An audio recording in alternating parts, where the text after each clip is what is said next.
नमस्कार. WhatsApp post बस तुम कभी रुकना मत. लेखिका संध्या बेडेकर.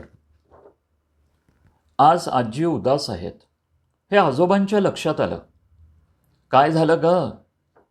आजोबांनी विचारलं. आजी म्हणाल्या, अहो आता थकवा येतो. आधीसारखं राहिलं नाही. आता गडबड तडतड सहन होत नाही बघा. कुठं जायचं म्हटलं तर जास्त चालवत नाही. ऑटोमध्ये चढताना त्रास होतो.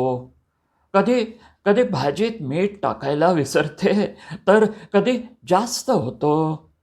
कशा करता हे एवढं आयुष्य देवानं दिलं आहे माहीत नाही बघा. आजोबा म्हणाले, देवाचा हिशोब मला माहीत नाही आणि त्याच्या निर्णयात आपण ढवळाढवळ करू शकत नाही. त्याच्या प्लॅनिंगमध्ये एक क्षणाचाही बदल करणं आपल्या हातात नाही. जे आपल्या हातात नाही त्याचा विचार करण्यापेक्षा आपल्या हातात काय आहे त्याचा विचार करावा.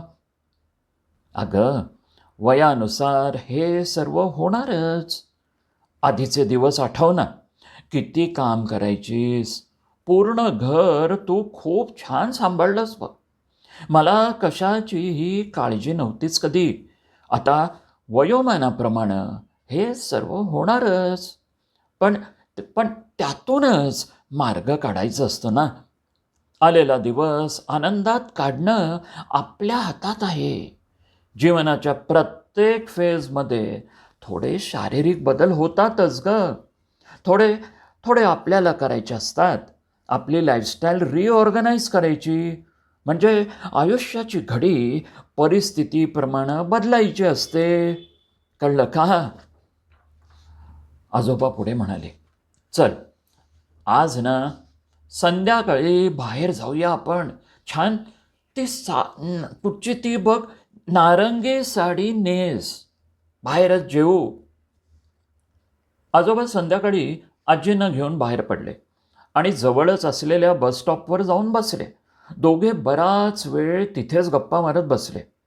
आजोबा आजींना म्हणाले, अगं पाय दुखत असतील तर मांडी घालून बस छान. नंतर गणेश भेळ खाऊनच घरी परतले. अगदी वयाला व तब्येतीला शोभेचं आउटिंग आज होतं दोघांचं. आजींची उदासी मात्र कुठे पळाली हे त्यांना कळलंच नाही.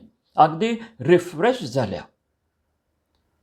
आज आजोबांनी आजीसाठी ऑनलाईन मोबाईल स्टँड मागवला. मोबाईल पकडून आजींचा खांदा दुखतो ना म्हणून. आज कुलकर्णी आजींनी तर आजोबांना सकाळीच सांगून टाकलं की मी आज संध्याकाळी स्वयंपाक करणार नाही. ऐकलं का? काहीतरी चमचमीत खायला घेऊन या. आजोबांनी आनंदानं सामोसे, ढोकळा, खरवस आणि 2 पुरणपोळ्या आणून आजींची इच्छा पूर्ण केली. ते बघून आजी म्हणाल्यास, अहो एवढं आणलंत? अगं आज आणि उद्या मिळून संपेल की. आज कुलकर्णी आजी आजोबांची पार्टी छान झाली. कोणीतरी खरंच खूप छान म्हटलंय, खुशियाँ बहुत सस्ती है इस दुनिया में. हम ही ढूंढते फिरते हैं उसे महंगी दुकानों में. खुशियाँ बहुत सस्ती है इस दुनिया में. हम ही ढूंढते फिरते हैं उसे महंगी दुकानों में. देशपांडे आजोबा बऱ्याच वेळापासून एका बाटलीचं झाकण उघडायचा प्रयत्न करत होते. ते पाहून अजय म्हणाला, द्या आजोबा, मी उघडून देतो. तेव्हा आजोबा म्हणाले, अरे नको, मी उघडतो. आता आम्हाला प्रत्येक कामात वेळ लागतोच, हे नॅचरल आहे. पण काही हरकत नाही. जोपर्यंत करू शकतो तोपर्यंत काम करायचं, हे मी ठरवलं आहे. रोज फिरायला जाणं, भाजी आणणं, डस्टिंग करणं, भाजी चिरणं, वॉशिंग मशीनमधले धुतलेले कपडे वाळत घालणं, कपड्यांच्या घड्या घालणं, अशी बरीच कामांची जबाबदारी मी घेतली आहे.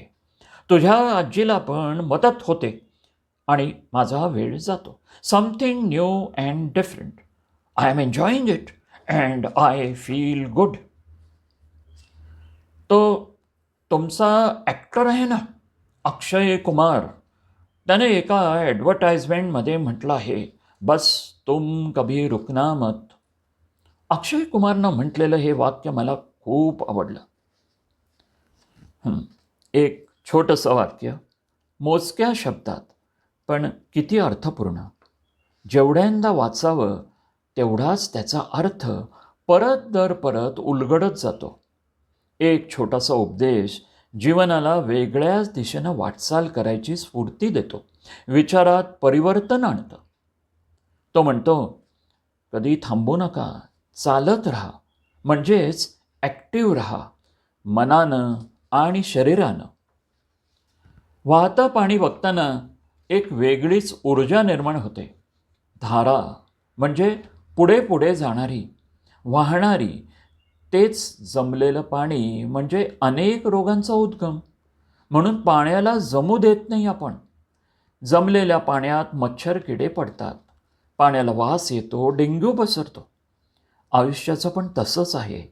शक्य तेवढं ॲक्टिव्ह राहणं ही प्रत्येकाचीच आवश्यकता असते. जसं जमेल, जे आवडेल, जे झेपेल ते करत राहणं गरजेचं आहे. चलती का नाम ही तो जिंदगी है. आपल्या पिढीनं तरुणपणी एकमेकांचे हात हातात घेतले नसतील, पण वयाच्या या टप्प्यावर एकमेकांचा हात प्रेमानं, काळजीनं, विश्वासानं हातात घेणं ही काळाची गरज आहे. कुछ लोग हमेशा खुश और संतुष्ट रहते हैं, इसलिए नहीं कि उनके जीवन में सब कुछ ठीक होता है, बल्कि इसलिए कि उनकी सोच हर हाल में सकारात्मक होती है. ना थके कभी पैर, ना कभी हिम्मत हारी है. जज्बा है परिवर्तन का जिंदगी में, इसलिए सफर जारी है. प्रत्येक दिवस उत्सव म्हणून साजरा करा. बस तुम कभी रुकना मत. धन्यवाद.